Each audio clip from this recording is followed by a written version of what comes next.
Imagine this: the Prime Minister of the United Kingdom, Rishi Sunak, in a candid conversation about the country's immigration situation.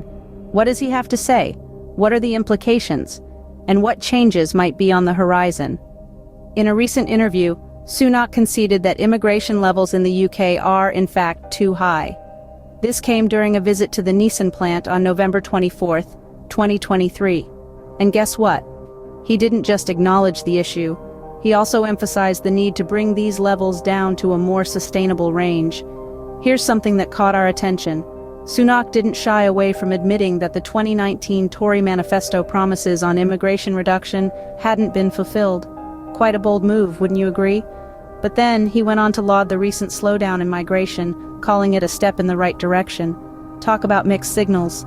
What's more, he highlighted a recent policy that puts a cap on the number of dependents students can bring along.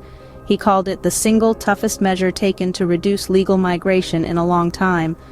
So it seems there's a commitment to the cause, at least in words. However, when it came to the crunch, Sunak was noticeably silent.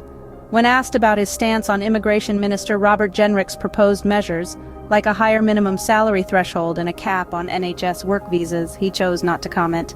Now that's food for thought. So what are the key takeaways from Sunak's statements? 4 things stand out.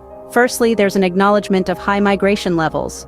Secondly, there's a sense of relief about the reported slowdown in migration. Thirdly, there's an emphasis on the recent policy as a significant step.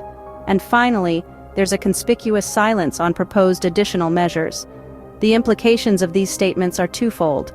On one hand, it's clear that the UK government is serious about reducing migration, but on the other hand, the pace at which they're willing to act might not be as swift as some would like.